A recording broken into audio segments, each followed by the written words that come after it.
नमस्कार और गंगा एजुकेशन में आपका पुनः स्वागत है।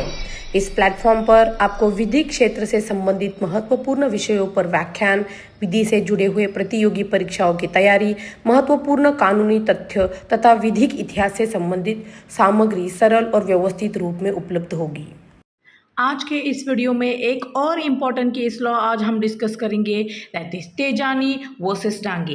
ये केस फूड अडल्ट्रेशन से रिगार्डिंग है, जो criminology and white collar crime इस सब्जेक्ट से डील करता है। नमस्ते दोस्तों, welcome back to Ganga education. आज हम एक एब्सोल्यूट लैंडमार्क और बहुत ही इंटरेस्टिंग सुप्रीम कोर्ट जजमेंट को डिकोड करने वाले हैं, Pyarali K Tejani versus Mahadev Ramchandra Dange 1973। Exam के लिए ये केस बहुत इंपॉर्टेंट है, स्पेशली अगर आप एलएलबी, जुडिशरी या क्लैट पीजी की प्रिपरेशन कर रहे हैं। इस एक केस ने स्ट्रिक्ट लायबिलिटी और सोशियो इकोनॉमिक ऑफेंसेस के कॉन्सेप्ट्स को इंडियन जूरिस्प्रूडेंस में एक नई दिशा दी थी। तो चलिए अपनी नोटबुक्स निकाल लीजिए, फोकस बढ़ा लीजिए और let's dive right into this. इस केस को परफेक्टली समझने के लिए हम एक बहुत ही स्ट्रक्चर्ड अप्रोच लेंगे।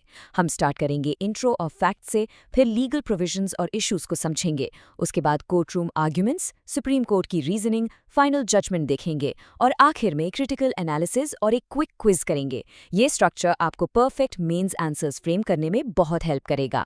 तो चलिए स्टार्ट करते हैं पार्ट 1 से, intro and case facts, basically the story of Nandi brand सुपारी। ध्यान से सुनिए, क्योंकि इस केस की पूरी फाउंडेशन इस सिंपल सी स्टोरी और टाइमलाइन पर टिकी हुई है। तो कहानी शुरू होती है जनवरी 1971 में। एपेलेंट प्याराली के तेजानी नंदी ब्रांड सेंटेड सुपारी के एक डीलर थे। एक फूड इंस्पेक्टर ने उनकी शॉप से सुपारी का एक सैंपल खरीदा। फरवरी में जब पब्लिक एनालिस्ट की रिपोर्ट आई तो शॉकिंग चीज पता चली। उस सुपारी में सैकरिन और साइक्लोमीड थे, जो उस वक्त टोटली प्रोहिबिटेड आर्टिफिशियल स्वीटनर्स थे। केस चला और सितंबर 1971 में फर्स्ट क्लास मैजिस्ट्रेट ने अक्यूज्ड को गिल्टी तो माना, लेकिन सिर्फ 100 रुपए का फाइन लगाकर छोड़ दिया। ऑब्वियसली स्टेट और फूड इंस्पेक्टर दोनों ने इस लीनियंसी के खिलाफ रिवीजन फाइल किया। फिर दिसंबर 1972 में बॉम्बे हाई कोर्ट ने इंटरवीन किया। उन्होंने कन्विक्शन को अपहोल्ड किया, लेकिन पनिशमेंट को ड्रास्टिकली एनहांस कर दिया। सीधा 6 महीने की स्टैट्यूटरी मिनिमम जेल और 1000 रुपए का फाइन। एक छोटे से फाइन से लेकर 6 महीने की जेल तक का ये सफर ही इस केस का कोर है।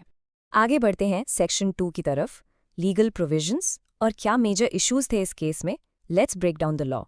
ये सेक्शंस एग्जाम में फ्रीक्वेंटली पूछे जाते हैं, तो अपना पूरा फोकस यहाँ दीजिए।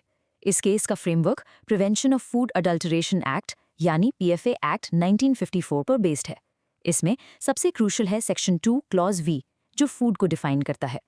फिर आता है सेक्शन 7, जो अडल्टरेटेड या प्रोहिबिटेड आइटम्स की सेल और मैन्युफैक्चर को कंप्लीटली बैन करता है। अगर कोई इसका वायलेशन करता है तो सेक्शन 16 पिक्चर में आता है, जो मिनिमम 6 मंथ्स इम्प्रिजनमेंट की स्ट्रिक्ट पेनल्टी प्रिस्क्राइब करता है।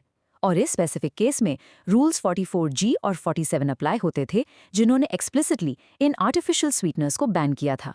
ये सारे प्रोविजंस मिलकर एक चेन बनाते हैं ऑफेंस को एस्टैब्लिश करने के लिए। अब देखिए, सेक्शन 2 क्लॉज वी के अकॉर्डिंग फूड एक्चुअल में क्या है। स्टैट्यूट कहता है कोई भी ऐसी चीज़ जो ह्यूमन कंजम्पशन के लिए एज फूड या ड्रिंक यूज़ होती है, और इसमें फ्लेवरिंग मैटर और कॉन्डिमेंट्स भी शामिल हैं। ये डेफिनेशन एकेडमिकली और लीगली बहुत ही ब्रॉड है। ये इंटेंशनली इतनी वाइड रखी गई है ताकि ह्यूमन कंजम्पशन की लगभग हर चीज़ इस रेगुलेटरी फ्रेमवर्क के अंदर आ सके। यही ब्रॉड डेफिनेशन इस केस का पहला बड़ा टर्निंग पॉइंट बनेगी। तो जब ये मैटर सुप्रीम कोर्ट पहुंचा तो बेंच के सामने 4 मेजर लीगल क्वेश्चंस थे। पहला, क्या सुपारी सच में लीगली फूड की कैटेगरी में आती है? दूसरा, अगर वेंडर ने गुड फेथ में बिना नॉलेज के वो सुपारी बेची, यानी उसका कोई मेंजरिया या गिल्टी माइंड नहीं था, तो क्या उसको डिफेंस मिल सकता है? तीसरा, क्या इन आर्टिफिशियल स्वीटनेस पर ब्लैंकेट बैन लगाना आर्टिकल 14 और 19 के अंडर अनकॉन्स्टिट्यूशनल है? और चौथा, क्या ऐसे केसेस में probation of offenders act apply हो सकता है, जिससे जेल टाइम अवॉइड हो सके? ये वो मेजर सवाल है जिन्होंने इस जजमेंट को लैंडमार्क बनाया। अब आते हैं सेक्शन 3 पर, आर्ग्यूमेंट्स एंड एविडेंस। अगर आपको ऐसे ही केस लॉ सिंप्लीफाइड चाहिए, सब्सक्राइब जरूर करें ताकि हम आपके लिए ऐसे इन डेप्थ एनालिसिस लाते रहें। तो कोर्ट रूम में दोनों साइड से कड़ी टक्कर हुई। पिटिशनर यानी तेजानी जी के लॉयर्स ने आर्ग्यू किया कि भाई सुपारी फूड थोड़ना है, ये तो एक माइल्ड स्टिमुलेंट या ड्रग जैसा है। उन्होंने कहा कि उनका इंटेंट बिल्कुल गलत नहीं था, उन्होंने प्योर क्वालिटी का स्वीटनर खरीदा था और गुड फेथ में ट्रेड कर रहे थे। साथ ही उन्होंने क्लेम किया कि इन स्वीटनर्स पर बैन लगाना उनके फ्रीडम ऑफ ट्रेड का वायोलेशन है और अनकॉन्स्टिट्यूशनल है। वहीं दूसरी तरफ प्रोसिक्यूशन का स्टैंड एब्सोल्युटली क्लियर था। उन्होंने कहा सुपारी बिल्कुल फूड है और ऐसी पब्लिक हेल्थ रिलेटेड मैटर्स में इंटेंट यानी मेंस रिया मैटर ही नहीं करता, स्ट्रिक्ट लायबिलिटी अप्लाई होती है। उन्होंने डिफेंड किया कि public health rules constitutionally valid है क्योंकि सोसाइटी को बचाना स्टेट की ड्यूटी है। एविडेंस की बात करें तो यहाँ कॉन्सेप्ट क्लैरिटी बहुत जरूरी है। इस केस में कोई सर्कमस्टेंशियल एविडेंस नहीं बल्कि डायरेक्ट साइंटिफिक एविडेंस यूज हुआ था। पब्लिक एनालिस्ट की रिपोर्ट इस पूरे केस का साइंटिफिक कोर थी। इस रिपोर्ट ने इफेक्टिवली प्रूव कर दिया था कि सुपारी सैंपल में प्रोहिबिट किए गए सैकरिन और साइक्लोमेट फिजिकली प्रेजेंट थे। समझने वाली बात यह है कि जब डायरेक्ट साइंटिफिक एविडेंस मौजूद हो तब वेंडर की सब्जेक्टिव इंटेंट या गुड फेथ की legal value food adulteration cases में प्रैक्टिकली जीरो हो जाती है। एक्टिस रेस यानी प्रोहिबिटेड एक्ट का होना ही अपने आप में काफी है। Let's move to section 4, supreme court reasoning और वो कोर डॉक्ट्रिन जो यहाँ से निकल कर आई। कोर्ट ने यहाँ एक इम्पोर्टेंट प्रिंसिपल दिया, ध्यान से सुनिए। कोर्ट ने सबसे पहले क्वेश्चन का बहुत ही प्रैक्टिकल और कॉमन सेंस अप्रोच से आंसर दिया। उन्होंने क्लियरली होल्ड किया कि हाँ, सुपारी बिल्कुल फूड है। सुप्रीम कोर्ट ने कॉम्प्लिकेटेड बोटानिकल या मेडिकल डिक्शनरी मीनिंग्स को रिजेक्ट कर दिया। उन्होंने सिंपली कहा कि कॉमन सेंस कहता है कि लोग सुपारी को टेस्ट और नरिशमेंट के लिए खाते हैं, इसलिए सेक्शन 2 क्लॉज वी की ब्रॉड डेफिनेशन के अकॉर्डिंग सुपारी अनमिस्टेबली फूड की कैटेगरी में ही आएगी।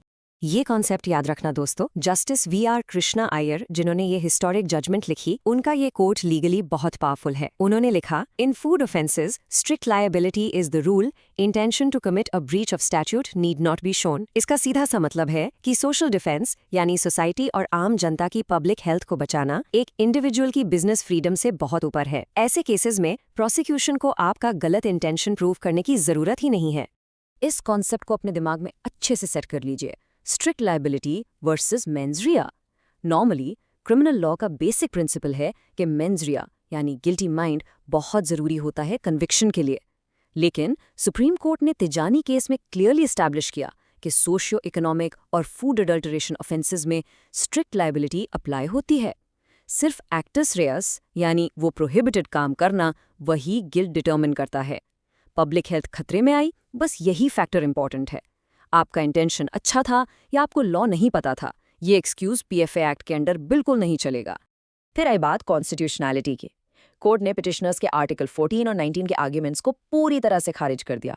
उन्होंने पॉइंट आउट किया कि ये जो सबऑर्डिनेट लेजिस्लेशन या रूल्स बने हैं, ये एक्सपर्ट टेक्निकल कमिटीज के एडवाइस पर बने हैं।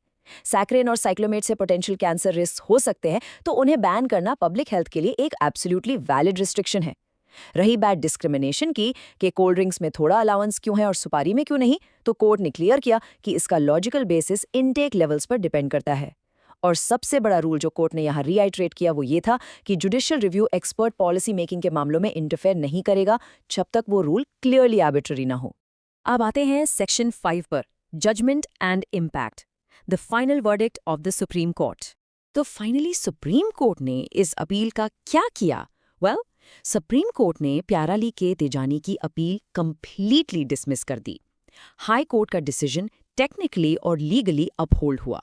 इसका डायरेक्ट मतलब ये था कि कन्विक्शन स्टैंड करेगी और उसके साथ जो मैंडेटोरी 6 महीने का रिगरस इम्प्रिजनमेंट और फाइन था वो अक्यूज्ड को सर्व करना ही पड़ेगा। कोर्ट ने एक बहुत स्ट्रिक्ट मैसेज दिया कि स्टार्टिंग में मैजिस्ट्रेट ने जो 100 रुपए का फाइन लगाकर लीनियंसी दिखाई थी वो इस पूरे लॉ का मजाक उड़ाती है। डिफेंस की एक लास्ट अपील थी प्रोबेशन ऑफ ऑफेंडर्स एक्ट लगाने की ताकि क्लाइंट को जेल न जाना पड़े, पर सुप्रीम कोर्ट ने इसे भी कंप्लीटली रिफ्यूज कर दिया। ऐसा क्यों? कोर्ट ने क्लियर किया कि PFA एक्ट का मेन पर्पस ही एंटी सोशल ईवल्स को सोसाइटी से खत्म करना है। जो इकोनॉमिक या वाइट कॉलर क्राइम्स होते हैं वो प्रॉफिट के लिए बहुत प्लान तरीके से किए जाते हैं।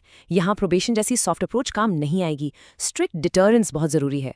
Society actually mass public health risk के साथ चांस नहीं ले सकती, इसीलिए एक सिंगल इंडिविजुअल का रिहेबिलिटेशन साइड में रखना पड़ता है क्योंकि सोशल डिफेंस की नीड पैरामाउंट और सुप्रीम है। फाइनल सेक्शन की तरफ आते हैं, क्रिटिकल एनालिसिस और हमारा क्विज सेगमेंट। ये आपकी एग्जाम प्रेप के लिए डायरेक्ट वैल्यू ऐड करेगा। चलिए अब थोड़ा प्रोफेसर मोड में आते हैं। एग्जाम के लिए किसी भी लैंडमार्क जजमेंट को क्रिटिकली एनालाइज करना आना चाहिए। इस जजमेंट की सबसे बड़ी स्ट्रेंथ ये है कि ये पब्लिक हेल्थ को अनकॉम्प्रोमाइजिंगली टॉप प्रायोरिटी देता है और अडल्ट्रेशन के खिलाफ एक बहुत ही मजबूत डिटरेंट बनाता है। लेकिन अगर वीकनेस की बात करें तो क्रिटिसिज्म ये आता है कि ये रूल छोटे लेवल के वेंडर्स के लिए एक्सट्रीमली हार्श बन जाता है, जो कभी-कभी सप्लाई चेन की वजह से फंस जाते हैं, जबकि उनका जेन्युइनली कोई मैलिशियस इंटेंट नहीं होता। आपके लिए एग्जाम टिप ये है कि जब भी आप सोशियो इकोनॉमिक स्टैट्यूट्स या स्ट्रिक्ट लायबिलिटी पर क्वेश्चन आंसर करें, आपको तेजानी केस को एज अ प्राइमरी प्रेसिडेंट जरूर साइट करना है। चलिए क्विकली एक टेस्ट लेते हैं कि आपने कितना ध्यान दिया। MCQ number 1, under the PFA act which principle applies to food adulteration offences? Options हैं A, mens rea, B, strict liability, C, vicarious liability या D, कॉन्ट्रीब्यूटरी नेग्लिजेंस। सोचिए जरा इस पर। The correct answer is B, strict liability. I am sure आप सबने सही guess किया होगा। नेक्स्ट क्वेश्चन पर आते हैं। MCQ 2, according to the Tejani judgment, why was the Probation of Offenders Act not applied? आपके ऑप्शंस हैं A, age of offender, B, lack of evidence, C, nature of socio-economic offense या D, first time offense. The right answer is C. ऐसे economic और food adulteration offences directly society के against एक बड़ा crime होते हैं, इसलिए प्रोबेशन कंसिडर नहीं की जाती। और अब आपके मेंस आंसर राइटिंग प्रैक्टिस के लिए एक ब्रिलियंट कॉन्सेप्ट क्वेश्चन दे रहा हूं। In socio economic offences, social defence overpowers individual freedom. इस स्टेटमेंट को प्याराली के तेजानी जजमेंट के लाइट में डिस्कस करें। दोस्तों, इस क्वेश्चन का आंसर फ्रेम करते वक्त जस्टिस कृष्णा अय्यर के कोर कोर्ट्स, स्ट्रिक्ट लायबिलिटी का फंडामेंटल कॉन्सेप्ट और प्रोबेशन रिफ्यूजल के आर्ग्यूमेंट्स को अच्छे से पॉइंट बाय पॉइंट स्ट्रक्चर करके लिखिए। तो ये था प्याराली के एक तेजानी केस का इन डेप्थ एक्सप्लेनर। जाने से पहले खुद से एक थॉट प्रोवोकिंग सवाल जरूर पूछिए। क्या एक सोसाइटी को थरली सेफ रखने के लिए एक आम बिजनेस करने वाले इंसान की गुड फेथ मिस्टेक्स को हार्श पनिशमेंट देना हमेशा जस्टिफाइड है? सोचिए इस बारे में।